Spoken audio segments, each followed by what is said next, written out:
Okay, तो जैसे बेटा कल लास्ट टॉपिक जो हमने किया था वो सेंट्रीपिटल एक्सेलरेशन किया था बेटा। ओके, सेंट्रीपिटल एक्सेलरेशन, इसके बारे में मैंने आपको बता दिया था। ये सेंट्रीपिटल एक्सेलरेशन क्या होता है? ये सेंट्रीपिटल एक्सेलरेशन जब बॉडी कर्व्ड ट्रैक पे चल रही है बेटा, तो उसकी वेलोसिटी को बेटा हर टाइम, जैसे यहाँ पे अभी देखो बेटा इस तरफ पॉइंट कर रही है, अपवर्ड पॉइंट कर रही है, जैसे ही वो यहाँ से हल्का सा शिफ्ट होगी, यहाँ पे भी पहुंची, तो उसकी डायरेक्शन चेंज हो जाएगी। तो ये जो टेंजेंशियल वेलोसिटी होती है, जो लीनियर वेलोसिटी होती है, जो लीनियर या टेंजेंशियल वेलोसिटी का मतलब है यहाँ पे जो अलोंग द ट्रैक जो वेलोसिटी है बेटा, उसकी डायरेक्शन चेंज हो रही है। ओके, यूनिफॉर्म मोशन में क्या हुआ था? यूनिफॉर्म सर्कुलर मोशन, इस यूनिफॉर्म सर्कुलर मोशन में वेलोसिटी का मैग्नीट्यूड और यू कैन से स्पीड, ये जो था बेटा ये कांस्टेंट था, बट वेलोसिटी वेक्टर का जो डायरेक्शन था बेटा वो वेरी कर रहा था। डायरेक्शन जो है वो वेरी कर रहा है, you can see it from here. और दैट वेरिएशन, तो अगर बेटा वेलोसिटी वेक्टर है और वेक्टर में अगर डायरेक्शन भी चेंज हो रहा है तो हम उसे चेंज मानते हैं बेटा। ओके, एंड अगर ये चेंज हुआ है बेटा आपका, तो इसे चेंज करने के लिए वेलोसिटी चेंज हो रही है। इसका मतलब क्या है? आपकी जो ये वेलोसिटी की डायरेक्शन वेरी कर रही है, इसका मतलब यूनिफॉर्म सर्कुलर मोशन में वेलोसिटी जो है बेटा वेरी कर रही है। आई होप इसमें एंड इसमें आपको डिफरेंस क्लियर है। यहाँ पे मैं मैग्नीट्यूड लिख रहा हूँ, यहाँ पे वेलोसिटी वेक्टर लिख रहा हूँ। तो वेक्टर जब वर्ड आ जाता है साथ में डायरेक्शन भी इंक्लूड हो जाती है। तो डायरेक्शन चेंज होने का मतलब है वेलोसिटी चेंज हो रही है। तो वेलोसिटी वेरी कर रहा है, तो वेलोसिटी को वेरी कौन करवा रहा है? वेलोसिटी को वेरी कौन करवा रहा है? तो क्योंकि वेलोसिटी तो बेटा acceleration, change in velocity upon change in time, that is given by acceleration. तो यहाँ पे जो एक्सेलरेशन है जो वेलोसिटी को वेरी करवा रहा है और you can say only direction को चेंज करा रहा है, उसे हम लोग बोलते हैं सेंट्रीपिटल एक्सेलरेशन। और ये सेंट्रीपिटल एक्सेलरेशन को जब हमने स्टडी किया और इसका रिजल्ट ड्राइव किया तो हमारे पास वेक्टर फॉर्म में आ गया था ओमेगा क्रॉस वी। और इससे हमें मालूम चला कि जो एक्सेलरेशन है, सेंट्रीपिटल एक्सेलरेशन है, वो हमेशा प्लेन ऑफ रोटेशन, मतलब जिस प्लेन में आपकी बॉडी रोटेट कर रही है या मूव कर रही है उसी में रहेगा, और toward the centre of circle, track curved track के सेंटर की तरफ हमेशा एक्ट करेगा बेटा। ये है, ठीक है, क्योंकि ओमेगा जो होगा ओमेगा प्लेन के परपेंडिकुलर होगा बेटा हमेशा, और ओमेगा जो है ये तीनों के परपेंडिकुलर होंगे आपस में ही। तो इसीलिए एसी जो सेंट्रीपिटल एक्सेलरेशन बाहर को आ गया था। और सेंट्रीपिटल एक्सेलरेशन का अगर मैग्नीट्यूड की बात करोगे इसे ओमेगा वी भी बोल सकते थे, वी स्क्वायर बाय आर भी बोल सकते थे, और आप लोग इसे ओमेगा स्क्वायर आर भी बोल सकते थे। यहां से आप अगर सेंट्रीपिटल एक्सेलरेशन का डिमेंशनल फॉर्मूला बनाओगे तो वो बन जाएगा, देखो मास के ऊपर नहीं डिपेंड कर रहा है, एम जीरो। देखिए बेटा ओमेगा का डिमेंशनल फॉर्मूला आता है पर सेकंड स्क्वायर, तो लेंथ का रेडियस का हो गया लेंथ, तो L1t-2। तो आप देख सकते हो सेंट्रीपिटल एक्सेलरेशन का जो डिमेंशनल फॉर्मूला है वो लीनियर एक्सेलरेशन का सेम है बेटा। ओके, सो एक्सेलरेशन का डायमेंशनल फॉर्मूला हमेशा सेम रहता है बेटा। उसके आगे सेंट्रीपिटल वर्ड लिखा हो, टेंजेंशियल वर्ड लिखा हो, लीनियर वर्ड लिखा हो, वो नहीं चेंज होता है। हाँ, अगर वर्ड एंगुलर आ जाए तो डिफरेंस क्रिएट हो जाता है, क्योंकि बेटा वो क्वांटिटी बिल्कुल डिफरेंट हो जाती है। वो क्योंकि रोटेशन में, सर्कुलर मोशन में कर्व्ड ट्रैक के लिए डिफाइंड रहती है। ओके, लेकिन अदरवाइज एक्सेलरेशन लिखा हो उसके आगे कोई भी वर्ड आ जाए बेटा, सेंट्रीपिटल, टेंजेंशियल, इसका डायमेंशनल फार्मूला क्या रहेगा बेटा? सेम रहेगा। हाँ, अगर आगे वर्ड एंगुलर लिखा हो देन सेंस बिल्कुल डिफरेंट हो जाती है, तब आपको डिफरेंटली सोचना पड़ेगा, सर्कुलर पॉइंट ऑफ व्यू से सोचना पड़े, सर्कुलर मोशन के पॉइंट ऑफ व्यू से सोचना पड़ेगा। ओके, तो थोड़ा सा ये नई चीज अब इंट्रोड्यूस हो गई है सेंट्रीपिटल एक्सेलरेशन। और ये सेंट्रीपिटल एक्सेलरेशन बेटा कब आता है आपका? जब बॉडी सर्कुलर ट्रैक पे चलती है, सर्कुलर मोशन में होती है और रोटेशनल मोशन में होती है बेटा। ओके, अब आज हम नेक्स्ट बात करते हैं सेकंड टाइप ऑफ मोशन की, क्योंकि हम बात कर रहे थे टाइप ऑफ सर्कुलर मोशन की। टाइप ऑफ सर्कुलर मोशन में कल जो हमने डिफाइन किया था बेटा वो डिफाइन किया था यूनिफॉर्म सर्कुलर मोशन। इसके बारे में मैंने आपको ऑलरेडी यूनिफॉर्म सर्कुलर मोशन, इसके बारे में मैंने आपको ऑलरेडी सब कुछ बता दिया है। इसमें क्या क्वेश्चन बनेगा वो भी बता दिया है। अब आज जो हम करने वाले हैं बेटा that is non uniform circular motion. Non uniform circular motion. इसमें क्या होगा बेटा, आपका ओमेगा जो है वो वेरी करेगा। अगर ओमेगा वेरी कर रहा है तो alpha is not equals to zero. कल हमने देखा था बेटा यूनिफॉर्म में ओमेगा कांस्टेंट था। अगर ओमेगा कांस्टेंट है तो अल्फा क्या हो जाएगा, आपका जीरो हो जाएगा। बट बेटा अगर ओमेगा वेरी कर रहा है तो अल्फा आपका क्या हो जाएगा, जीरो। और alpha is not equal to zero, क्योंकि अल्फा डिफाइंड ही ये होता है बेटा d omega by d t. तो इसका मतलब है ओमेगा वेरी करेगा, ओमेगा चेंज होगा, तो अल्फा की वैल्यू जीरो नहीं होगी। अल्फा की वैल्यू जीरो कब होती है, जब ओमेगा आपका कांस्टेंट होता है, मतलब चेंज डी ओमेगा जीरो बन जाएगा, चेंज इन ओमेगा क्या आ जाएगा, जीरो। ओके। सो अब इसमें बेटा आगे फर्दर दो केसेस बन जाते हैं आपके। इसमें फर्दर आपके आगे दो केसेस बन जाते हैं। एक बन जाता है यूनिफॉर्म एक्सेलरेटेड सर्कुलर मोशन, और दूसरा जो केस बन जाता है बेटा वो बन जाता है non uniform accelerated circular motion. Okay. अब यूनिफॉर्म एक्सेलरेटेड सर्कुलर मोशन का मतलब क्या है बेटा, यूनिफॉर्म वर्ड का मतलब है constant, constant acceleration circular motion. तो सर्कुलर मोशन में एक्सेलरेशन का मतलब अल्फा होता है, तो इसमें अल्फा क्या रहेगा बेटा, आपका कांस्टेंट रहेगा। अल्फा क्या रहेगा बेटा, आपका कांस्टेंट रहेगा। तो मतलब इधर अल्फा आपका क्या करेगा, वेरी करेगा। अगर अल्फा जीरो नहीं है बेटा, अगर आपका अल्फा जीरो नहीं है तो अल्फा आपका क्या है बेटा, समय के साथ सेम भी रह सकता है और वेरी भी कर सकता है। तो अगर सेम रह रहा है उसे बोलते हैं यूनिफॉर्म एक्सेलरेटेड सर्कुलर मोशन। अगर वेरी कर रहा है, चेंज हो रहा है टाइम के साथ, उसे बोलेंगे non uniform accelerated circular motion. So यहाँ पे अल्फा इज इक्वल टू क्या होता है बेटा, d omega by d T होता है आपके पास। तो ये अब D omega by d T constant है यहाँ पे। ओके। सो अब बेटा यहाँ पे आगे अगर आप बात करोगे यूनिफॉर्म एक्सेलरेटेड सर्कुलर मोशन की, तो इसमें क्या आप डिफाइन कर सकते हो, मैंने क्या बोला है कि आपका अल्फा कांस्टेंट रहता है बेटा। अल्फा कांस्टेंट है तो D omega by d T भी आपका क्या रहेगा, कांस्टेंट रहेगा। तो इसका मतलब क्या है, if there is equal change in angular velocity in equal interval of time. Okay. तो बेटा टाइम के साथ जब आपकी वेलोसिटी, एंगुलर वेलोसिटी जो है एक कांस्टेंट रेट पे चेंज हो रही है, तब आप बोलोगे body is in uniform accelerated circular motion. Okay. So ये डेफिनेशन तो आप बहुत इजीली लिख सकते हो बेटा। अब जैसे लीनियर मोशन में तीन इक्वेशंस होती थी ना बेटा, वैसे ही यहाँ पे भी तीन इक्वेशंस है। Omega is equals to omega not plus alpha t, वहां पे होता था v is equals to u plus a t. यहाँ पे क्या है, omega is equals to omega not plus alpha t. Okay. So alpha का मतलब यहाँ पे एंगुलर एक्सेलरेशन है, टी का मतलब टाइम है, ओमेगा नॉट का मतलब इनिशियल एंगुलर वेलोसिटी है, और ओमेगा का मतलब फाइनल एंगुलर वेलोसिटी है बेटा।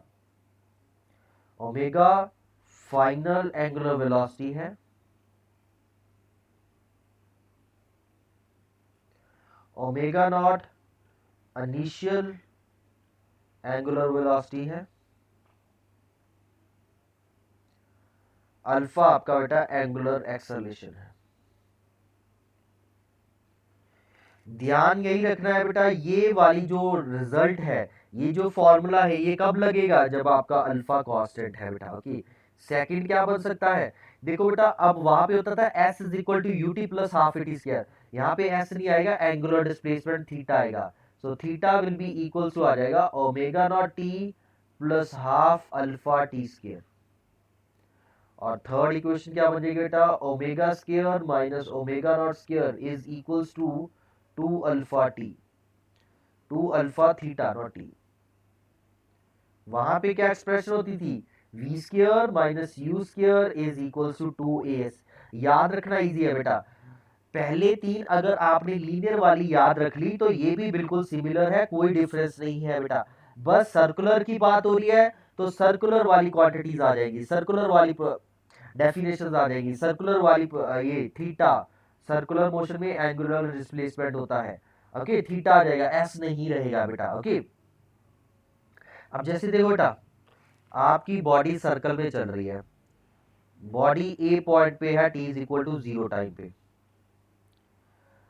बॉडी ने घूमना स्टार्ट किया, बी पॉइंट पे पहुंच गई, t is equals to 4 second में, और फिर सी पॉइंट पे पहुंच गई, फिर डी पॉइंट पे पहुंच गई, फिर वापस ई पॉइंट पे पहुंच गई, एंड सो ऑन, ऐसे एफ पॉइंट पे पहुंच गई। तो ऐसे बॉडी आपकी सर्कल लगा रही है बेटा। ओके, तो देखो बेटा, at t is equal to 4 second अगर कोई बात करे, t is equal to 4 second, तो थीटा कितना है, pi by 2।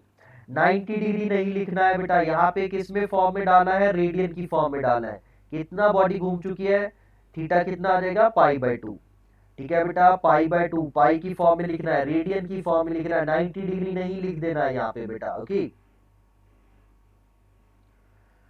So t is equal to 4 second पे पाई बाय 2 है। ओके, आप इसे ऐसे भी बोल सकते हो कि अभी उसने कितना रेवोल्यूशन कंप्लीट किया है, ए से बी पे चलने का मतलब है उसने 1/4 रेवोल्यूशन कंप्लीट किया है, सी तक पहुंचने का मतलब उसने हाफ रेवोल्यूशन कंप्लीट कर लिया है, डी का मतलब है उसने 3/4, ई पे पहुंचने का मतलब उसने एक रेवोल्यूशन कंप्लीट कर लिया है बेटा। फिर एफ पे आ गया है, तो आपका 5/4 हो जाएगा कि नहीं हो जाएगा बेटा। तो इस तरह से रेवोल्यूशंस कंप्लीट हो रहे हैं। ओके, रेवोल्यूशंस का मतलब यहाँ पे समझना जरूरी है।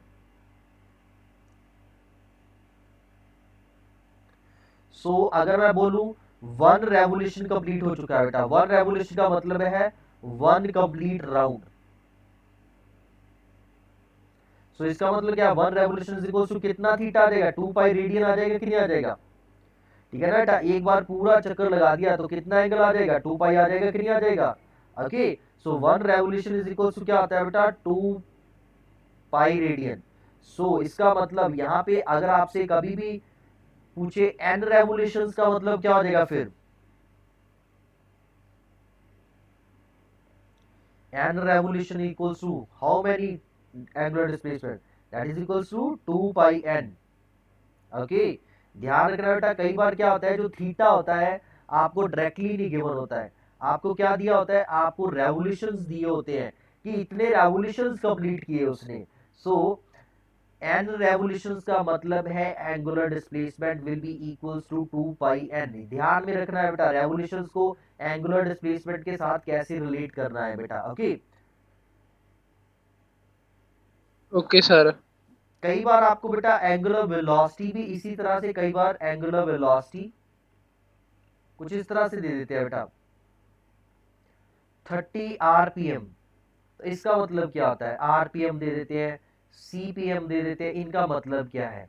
आरपीएम का सर मतलब, रेवोल्यूशन पर मिनट।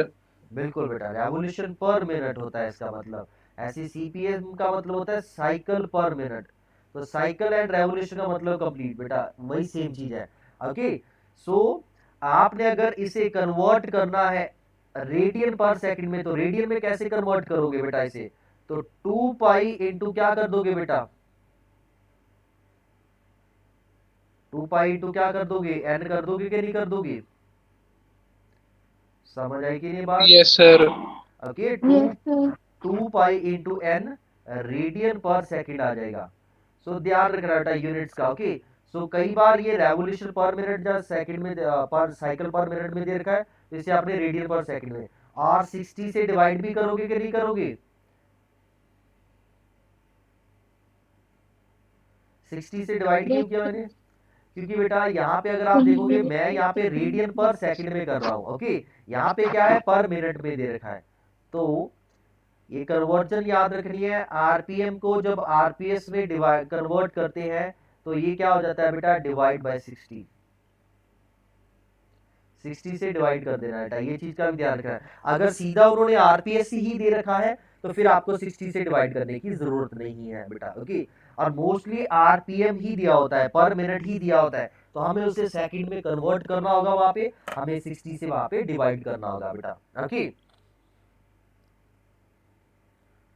सो ये आपका यूनिफॉर्म जो सर्कुलर मोशन था इसमें इन 3 इक्वेशंस के बेस्ड पे क्वेश्चंस बन जाते हैं बेटा। जैसे मैं आपके साथ एक क्वेश्चन डिस्कस कर रहा हूं यहाँ पे,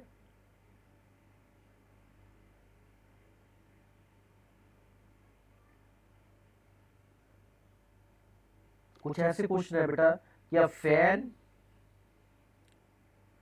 is rotating, a fan is rotating at a speed of 20 RPM.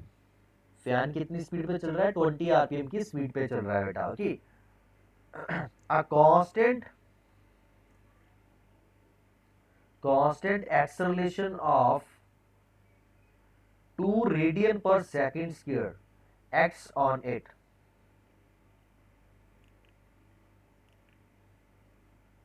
acts on it find the time and number of revolutions that fan rotates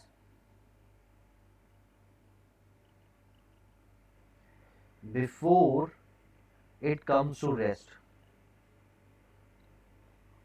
तो ये आपके पास जैसे अब क्वेश्चन है बेटा, इसे आपने सॉल्व करना है। तो इसे कैसे सॉल्व करोगे आप बेटा? क्या करोगे इस क्वेश्चन का? क्या सोल्यूशन बनेगा इस क्वेश्चन का बेटा? देखिए, सबसे पहले हमें इसमें ढूंढना है कि कांस्टेंट वर्ड लिखा हुआ है।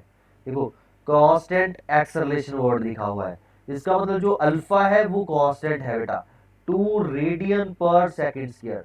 ये कांस्टेंट है। जैसे ही पता चला ये कांस्टेंट है, कौन सा मोशन हो रहा है? Uniform acceleration, accelerated circular motion. Uniform accelerated circular motion है बेटा। सेकंड थिंग इज कि वो चल रहा था, पहले चल रहा था, फिर रेस्ट पे आ रहा है। तो इसका मतलब है यहाँ पे रिटार्डेशन हो रहा है बेटा, चीज का मोशन कम हो रहा है। तो मोशन का मतलब क्या? यहाँ पे नेगेटिव साइन। ये जो एक्सेलरेशन है वो बॉडी के मोशन को क्या कर रहा होगा? अपोज कर रहा होगा। अब बात करते हैं बेटा ओमेगा नॉट की। ओमेगा नॉट मतलब इनिशियली पहले कितनी स्पीड पे चल रहा था बेटा? 20 आरपीएम पे चल रहा था। तो ओमेगा क्या आ जाएगा बेटा? 2 पाई इंटू 20/60। समझ आ गया बेटा क्यों किया है? क्योंकि यहाँ पे आरपीएम दे रखा था बेटा, हमें हमें क्या दे रखा था? हमें एन नॉट दे रखा था 20 आरपीएम। इसे 20/60 आरपीएस कर दिया और इसको मल्टीप्लाई कर दिया 2 पाई से बेटा हमने। ओके, यहाँ पे आप कटिंग सर ऑफ। हाँ जी बेटा। सर अल्फा को नेगेटिव क्यों लिया है? कि बेटा क्वेश्चन को देख के मुझे दिख रहा है कि यहाँ पे बॉडी फाइनली चलती हुई चीज रुक गई है। तो चीज रुकने का मतलब क्या है? कि जो एक्सेलरेशन है वो उसके मोशन को क्या कर रहा है? रिटार्ड कर रहा है बेटा। सर उन्होंने रिटार्डेशन तो लिखा नहीं है, एक्सेलरेशन लिखा है। बिल्कुल बेटा, उन्होंने एक्सेलरेशन लिख दिया, लेकिन हमारे पास इतना कॉमन सेंस तो है कि हमें पता चल जाए बॉडी रेस्ट पे आ रही है, चलती हुई चीज रुक रही है। तो रोकने के लिए क्या करना पड़ेगा हमें? Sir yes, okay. मेरी बात सुनो बेटा, अगर आपकी ये बॉडी ऐसे घूम रही है, इधर को जा रही है, और मैं एक्सेलरेशन भी इधर को ही लगाऊं, तो क्या ये कभी रेस्ट पे आएगी? No sir. बिल्कुल, इसको रेस्ट पे लाने के लिए एक्सेलरेशन अपोजिट डायरेक्शन में लगाना पड़ेगा। तो इसकी डायरेक्शन अगर मैं पॉजिटिव मान रहा हूं, तो इसकी डायरेक्शन को मैंने क्या लिख देना है बेटा? नेगेटिव। इसको पॉजिटिव लिखूंगा तो इसे क्या करना पड़ेगा? नेगेटिव मानना पड़ेगा मुझे बेटा। ओके, क्योंकि नेगेटिव पॉजिटिव यहाँ पे डायरेक्शन इंडिकेट कर रहे हैं बेटा, और कुछ नहीं। तो ये हमारे पास क्या आ गया है? रेडियन पर सेकंड में आ गया ओमेगा नॉट। ठीक है बेटा, इसे सीधा यहाँ से क्यों नहीं उठाया? आरपीएम क्यों नहीं उठाया? क्योंकि उसका यूनिट आरपीएस होता है बेटा, और यहाँ पे एक्सेलरेशन रेडियन पर सेकंड किया, तो इक्वेशन में फिट नहीं बैठेगा। हमें एक तो टाइम कैलकुलेट करना है बेटा, दूसरा हमें नंबर ऑफ रेवोल्यूशंस कैलकुलेट करने हैं, ताकि रेस्ट पे आने से पहले उसने कितने चक्कर लगा दिए थे। ठीक है बेटा। सो अब पहले टाइम कैसे निकलेगा? सो देखो बेटा, फाइनल वेलोसिटी 0 है क्योंकि वो रेस्ट पे आ चुका है। सो टाइम के लिए हम लोग पहली क्वेश्चन यूज करेंगे। टाइम के लिए पहली क्वेश्चन कौन सी है? Omega is equal to omega not plus alpha t. So omega कितना है? 0। ओमेगा नॉट कितना है? 2 पाई/3 प्लस अल्फा कितना है? -2 इंटू टी आ गया बेटा। सो अब ये इधर आके -2 पाई/3 इज इक्वल टू -2 टी आ गया। ये 2 कैंसिल आउट हो गया बेटा, नेगेटिव नेगेटिव, तो ये टी इज इक्वल टू क्या आ गया बेटा? पाई/3 सेकंड आ गया आपके पास आंसर। ठीक है, पाई की वैल्यू 3.14 डाल सकते हो आप लोग। ओके, अब नेक्स्ट आपने बेटा क्या करना है, नंबर ऑफ रेवोल्यूशंस कैलकुलेट करने हैं कि रुकने से पहले उसने कितने चक्कर लगाए बेटा। तो हम लोग सीधा नंबर ऑफ रेवोल्यूशंस नहीं कैलकुलेट कर सकते बेटा, हम लोग कैलकुलेट करेंगे थीटा, पहले डिस्प्लेसमेंट कैलकुलेट करेंगे। तो डिस्प्लेसमेंट कैसे कैलकुलेट करोगे बेटा आप लोग,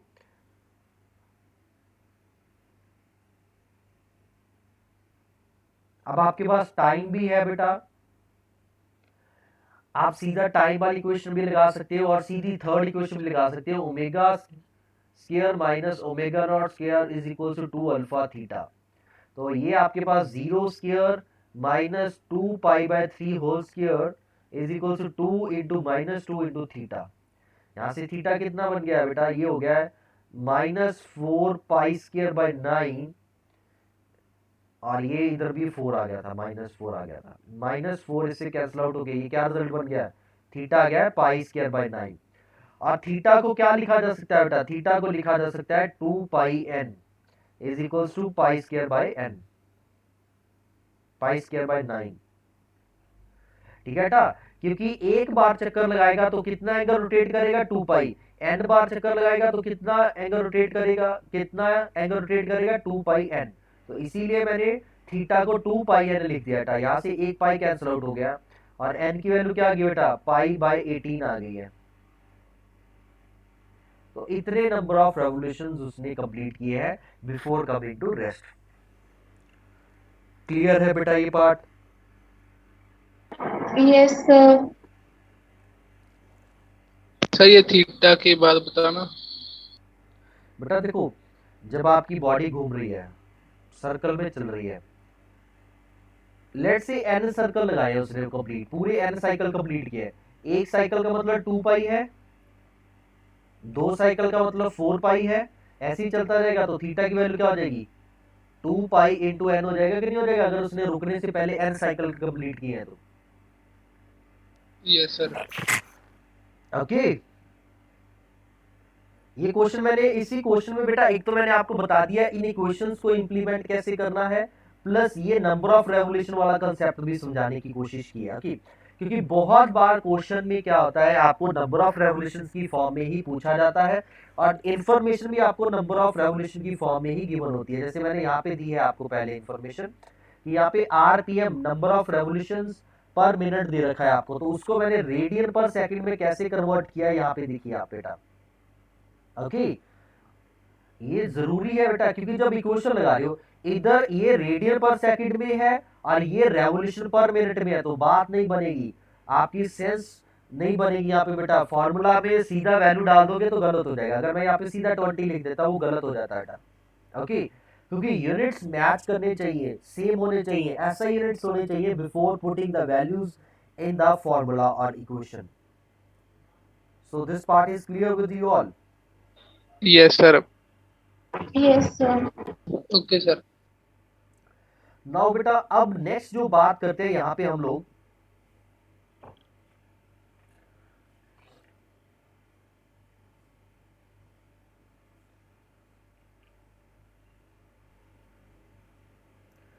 आगे देखिए बेटा, और इसमें आपको एक एक्सेलरेशन का क्वेश्चन भी पूछा जा सकता है यूनिफॉर्म मोशन में। ओके, ये मैं आपको नॉन यूनिफॉर्म में कंबाइन ही करवा दूंगा ये चीज। ओके, अब अगर आपके पास दूसरी टाइप का जो मोशन था, non uniform accelerated circular motion,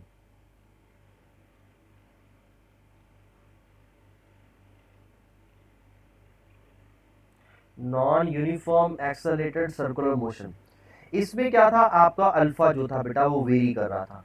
तो पहली गलती जो बच्चे करते हैं, बच्चे वही इक्वेशन है यहाँ पे भी कर देते हैं बेटा। सबसे पहले न्यूमेरिकल को देख के ये सोचना बहुत जरूरी है कि कौन सा मोशन हो रहा है, उसके बाद आप उसमें फॉर्मूला लगा सकते हो, इक्वेशन लगा सकते हो बेटा।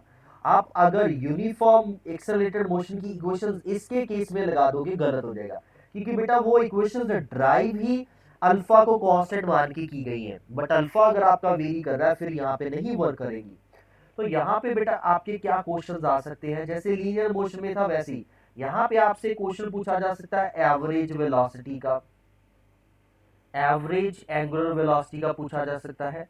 तो एवरेज एंगुलर वेलोसिटी का फॉर्मूला क्या होगा बेटा, बिल्कुल उसी पैटर्न पे, change in angular displacement upon change in time. फिर आपसे दूसरा क्वेश्चन, इंस्टेंटेनियस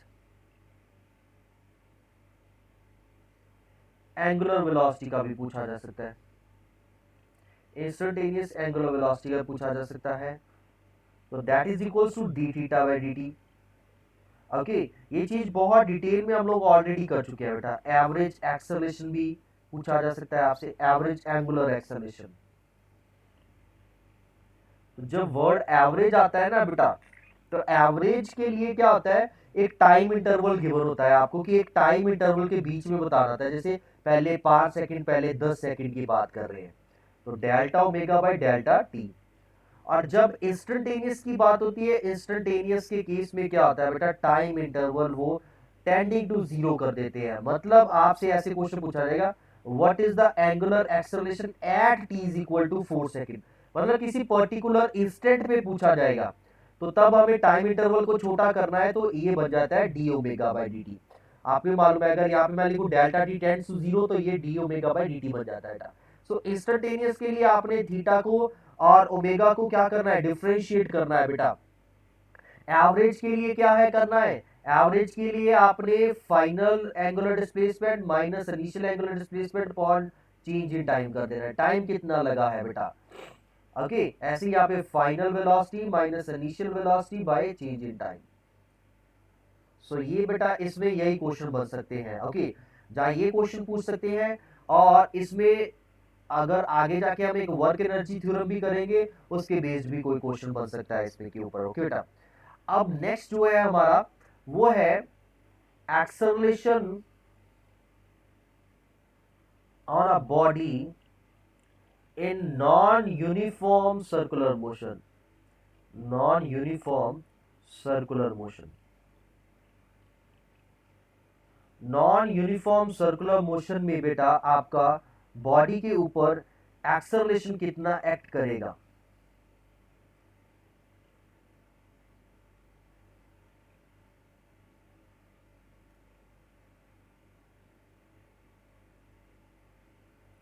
ओके बेटा, तो हमारे पास आप एक चीज ध्यान रखना है बेटा, जब मैंने लिख दिया ना नॉन यूनिफॉर्म सर्कुलर मोशन, तो अल्फा कांस्टेंट वाला केस भी है और अल्फा वेरिएबल वाला केस भी है। ये वेरी कर रहा है एक्सेल अल्फा आपका, ओके। तो दोनों केसेस, मतलब आपका यूनिफॉर्म एक्सेलरेटेड सर्कुलर मोशन जहाँ हो non uniform accelerated circular motion, okay. तो दिस इज फॉर बोथ। तो जैसे आपकी बॉडी बेटा अब चल रही है सर्कल में, ये आपकी बॉडी का वेलोसिटी v है किसी भी इंस्टेंट पे, और इसका रेडियस है r।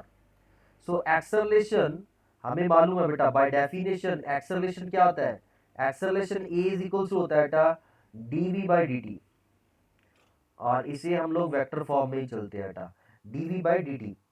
अभी देखो बेटा, वेलोसिटी को क्या लिखा जा सकता है, v को क्या लिखा जा सकता है, v को लिखा जा सकता है बेटा ओमेगा क्रॉस r। क्या लिख दें बेटा, ओमेगा क्रॉस आर लिख देंगे। सेम वे में कल डेरिवेशन किया था हमने।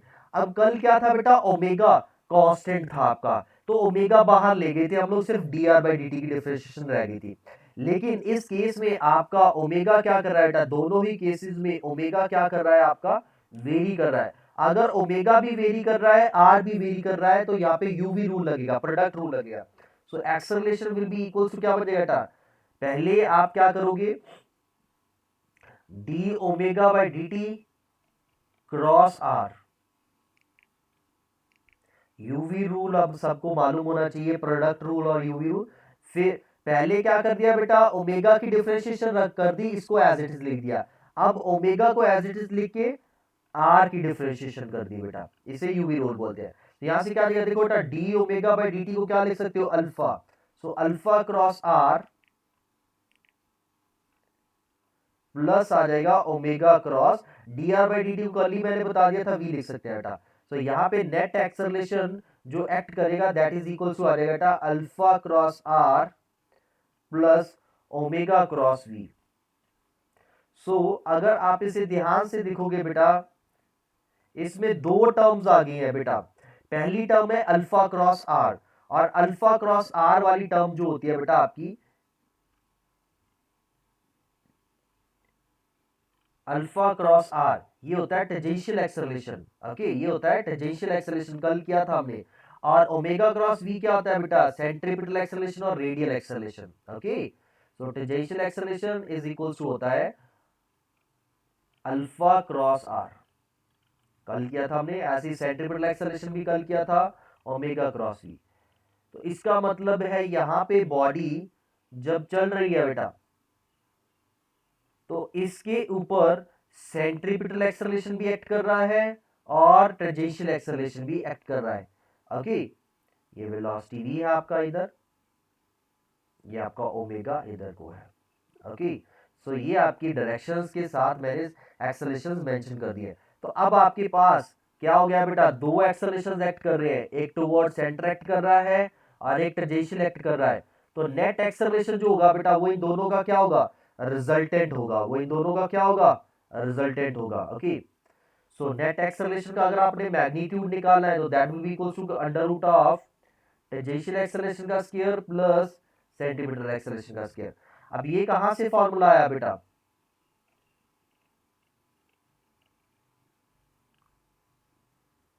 ये बताइए कहां से आई है रिजल्ट बेटा? आपको मालूम है जब दो वेक्टर्स को ऐड करते हैं, अगर ये 3 है ये 4 है तो 7 ही आंसर आ जाएगा बेटा। एंगल बीच में 90 है, तो under root of a square plus b square plus 2ab cos 90। Okay, मैं यहाँ पे लिख देता हूँ 280 AC cos 90।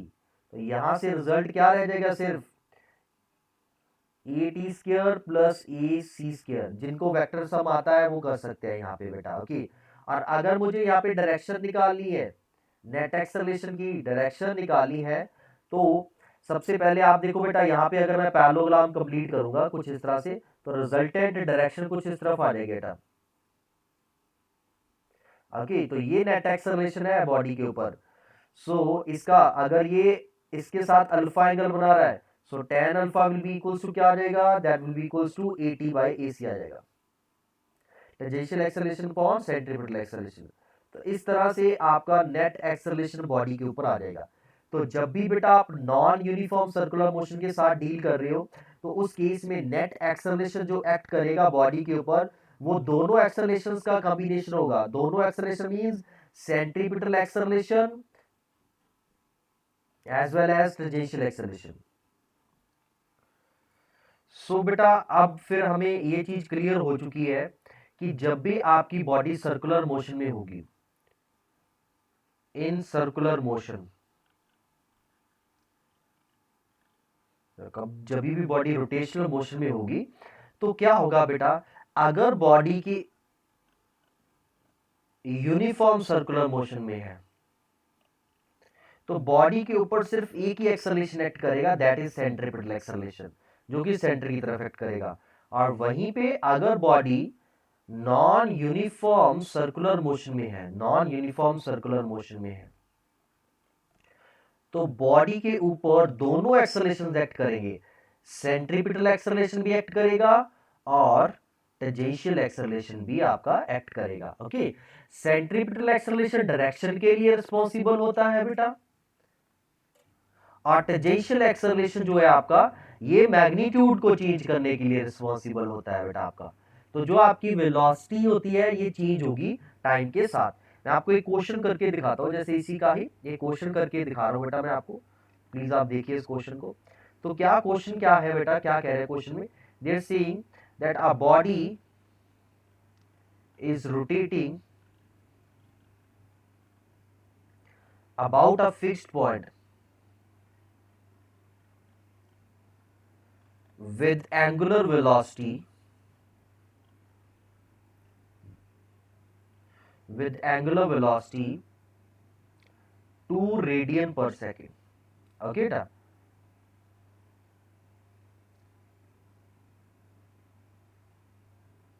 find the acceleration of body if its velocity is increasing at the rate of 2 radian per second square। सो बेटा अब ये आपको क्वेश्चन दे रखा है, आपने इसको सॉल्व करना है। तो सबसे पहले इसमें आपको देखना होगा दिया क्या हुआ है। हमें एक तो एंगुलर वेलोसिटी दे दिया बेटा, ओके ये आपका एक तरह से ओमेगा दे रखा है बेटा, आपको समझना है, यूनिट देख लिया करो, रेडियन पर सेकंड किसका यूनिट होता है, ओमेगा का होता है बेटा। सो 2 रेडियन पर सेकंड ओमेगा दे रखा है हमें। हमने क्या करना है, हमने एक्सेलरेशन निकालना है। वो कहते हैं अगर उसकी वेलोसिटी इंक्रीज हो रही है किस रेट पे, 2 रेडियन पर सेकंड के रेट पे, सेकंड स्क्वायर। तो अगर ये नहीं समझ आ रहा ये क्या चीज है बेटा, इसका यूनिट देखो, radian per second square, radian per second square बेटा अल्फा का यूनिट होता है, तो ये 2 रेडियन पर सेकंड स्क्वायर, और इंक्रीज हो रही है तो इसका मतलब यहाँ पे प्लस आएगा बेटा। ओके इंक्रीज तभी हो रही होगी वेलोसिटी अगर एक्सेलरेशन आपका सेम डायरेक्शन में, तो इसलिए यहाँ पे प्लस आ जाएगा बेटा आपका। ओके सो आपको ये दो इंफॉर्मेशन दे रखी है, आपने क्या निकाला है, एक्सेलरेशन निकालना है बेटा। सबसे पहले देखिए आपको ये सोचना होगा कि यहाँ पे सिर्फ सेंट्रीपिटल एक्सेलरेशन एक्ट कर रहा है कि सेंट्रीपिटल प्लस टेंजेंशियल एक्ट कर रहा है। तो इसके लिए आप इसको देखिए बेटा, एक्सेलरेशन नहीं, जीरो नहीं है यहाँ पे, हमारा एक्सेलरेशन जो है वो zero, not equal to zero है, तो which means body is in non uniform circular motion. ये जो चीजें सोचता हूं ना बेटा मैं साइड पे, जैसे मैंने ये चीज अभी देखी है, अगर आप इस तरह से सोच के न्यूमेरिकल करोगे आपको किसी भी न्यूमेरिकल में प्रॉब्लम नहीं आएगी। Alpha is not equal to zero means non uniform circular motion है, और अभी मैंने आपको एक चीज बताई है कि नॉन यूनिफॉर्म सर्कुलर मोशन में दोनों एक्सेलरेशन एक्ट करते हैं। सो अब हम लोग पहले सेंट्रीपिटल एक्सेलरेशन निकाल लेते हैं बेटा। ओके तो फर्स्ट स्टेप में हम लोग क्या करेंगे, सेंट्रीपिटल एक्सेलरेशन निकालेंगे बेटा। तो सेंट्रीपिटल एक्सेलरेशन कैसे निकलेगा, centripetal acceleration that will be equals to omega square r। Okay यहां पे मेरे को क्वेश्चन में रेडियस देना भूल गए वो, मैं लिख देता हूं बेटा, अरे मैंने अपनी तरफ से ऐसे ही अभी क्रिएट किया है क्वेश्चन, तो आपको जब पेपर में क्वेश्चन आएगा रेडियस जरूर गिवन होगा बेटा। Okay radius r is equal to 1 metre मान लो, जिस बेटा आइडिया लो करना क्या है। Okay so omega square r आ गया हमारे पास, ये फॉर्मूला होता है इसका। सो अब हम लोग क्या करेंगे बेटा, नेक्स्ट वैल्यू पुट कर देंगे बेटा, इसकी वैल्यू 2 दे रखी है, 2 स्क्वायर इनटू 1, तो ये आ गया 4, और इसका यूनिट क्या बनेगा बेटा, मीटर पर सेकंड स्क्वायर। ध्यान रखना है सेंट्रीपिटल एक्सेलरेशन का unit metre per second square होगा। नेक्स्ट जो है बेटा that is your tangential acceleration. Tangential acceleration निकालेंगे, टेंजेंशियल एक्सेलरेशन कैसे निकलता है बेटा, that is alpha into r. Alpha 2 दे रखा है, आर 1 दे रखा है, तो ये बन गया 2, और इसका यूनिट भी क्या बनेगा बेटा, रेडियन पर सेकंड स्क्वायर नहीं, मीटर पर सेकंड स्क्वायर बन जाएगा बेटा। प्लीज ध्यान रखना ये चीज का आपने। ओके यूनिट जो है आपका टेंजेंशियल एक्सेलरेशन हो सेंट्रीपिटल हो, इनका सेम रहने वाला, बस एंगुलर वर्ड आने से चेंज होगा बेटा। रेडियल एक्सेलरेशन हो तब भी मीटर पर सेकंड स्क्वायर रहेगा। तो नेट एक्सेलरेशन क्या हो जाएगा बेटा, नेट एक्सेलरेशन क्या हो जाएगा, that will be equals to आ जाएगा under root of centripetal acceleration square plus tangential acceleration square, which means 4 square plus 2 square, जो कि 16 प्लस 4 अंडर रूट 20 आ गया बेटा, 2 रूट 5 आ गया आंसर हमारे पास, 2 root 5 metre per second square. तो दिस इज योर आंसर बेटा, और इसकी डायरेक्शन बतानी है तो tan alpha is equals to क्या आ जाएगा बेटा, that is equals to tangential acceleration upon centripetal, और ये 2 आया ये 4 आया, तो हाफ आ गया बेटा। सो अब आपको नहीं पता tan अल्फा हाफ कहाँ पे होता है, तो ऐसे छोड़ा हुआ answer, alpha is equals to tan inverse of half, तो ये आपका फाइनल आंसर है बेटा। ओके सो आपकी जो बॉडी है सर्कल में चल रही है, इसके ऊपर ये टेंजेंशियल एक्सेलरेशन है, ये सेंट्रीपिटल एक्सेलरेशन है, और यहाँ पे नेट एक्सेलरेशन कुछ इस तरफ होगा, और ये सेंट्रीपिटल एक्सेलरेशन के साथ क्या है बेटा, अल्फा एंगल बना रहा है। ओके आप इसे डायग्राम में भी बता दोगे। सो इस तरह से आपका ये दोनों चीजें, मैग्नीट्यूड भी बता दिया आपने और डायरेक्शन भी बता दिया है, मैग्नीट्यूड और डायरेक्शन दोनों बता दिया बेटा। और अब ये चीज क्या है बेटा, ये नेट एक्सेलरेशन जो है ये टाइम के साथ चेंज होता रहेगा, सेम नहीं रहेगा, क्योंकि आपका ओमेगा वेरी कर रहा है अगर, क्योंकि बेटा अल्फा नॉट इक्वल टू 0 का मतलब ओमेगा वेरी कर रहा है। अगर ये ओमेगा वेरी कर रहा है तो सेंट्रीपिटल एक्सेलरेशन वेरी करता रहेगा। अगर सेंट्रीपिटल एक्सेलरेशन वेरी कर रहा है तो ये चीज वेरी करती रहेगी। तो ये आपका नेट एक्सेलरेशन हमेशा वेरी करता रहेगा। तो ये एक्सेलरेशन आपने तब डिफाइन किया है जब ओमेगा 2 था, क्योंकि अल्फा की वैल्यू 2 दे रखी है, तो तब ये टाइम के साथ चेंज करता जाएगा। ओके, सो इस तरह से आपको ये क्वेश्चन आ सकता है। तो आपने ऐसे क्वेश्चन पहले यही सोचना होता है कि कौन सा मोशन है, टाइप ऑफ मोशन क्या है बेटा।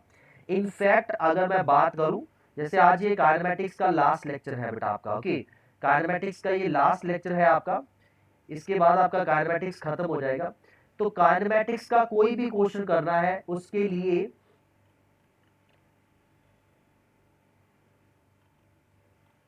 क्वेश्चन करने के लिए पहला हिंट आपको टाइप ऑफ मोशन से मिलेगा।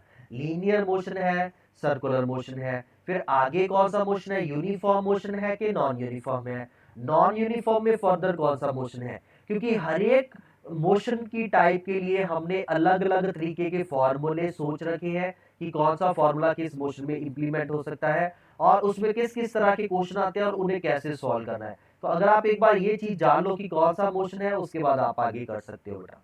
तो इस तरह से आपका ये काइनेमैटिक्स वाला पार्ट खत्म हो चुका है बेटा। ओके, अब हम लोग नेक्स्ट डायनेमिक्स स्टार्ट करेंगे नेक्स्ट क्लास से। डायनेमिक्स में हम लोगों ने यहाँ पे सिर्फ हमने मोशन को पढ़ा है। डायनेमिक्स में क्या होता है, हमें कॉज भी स्टडी करना है। डायनेमिक्स में हमें क्या होता है बेटा, कॉज ऑफ मोशन स्टडी करना है। ओके, तो ये नेक्स्ट क्लास से स्टार्ट करेंगे बेटा। But I just want you कि before starting with dynamics please do your all NCERT questions of kinematics. At least NCERT questions तो प्रैक्टिस करो, बाकी दूसरी रेफरेंस बुक से जितने भी क्वेश्चन सॉल्व कर सकते हो वो आपके लिए उतने ही ज्यादा, आपके लिए बेनिफिट है बेटा उसका। Okay, but at least I am recommending NCERT questions ये जरूर करने हैं बेटा, क्योंकि आपको डायनेमिक्स का बहुत सारा पार्ट काइनेमैटिक्स में से ही उठाना है। तो अगर आपको ये पार्ट नहीं समझ आया तो आगे वाले पार्ट के साथ आप डील नहीं कर पाओगे।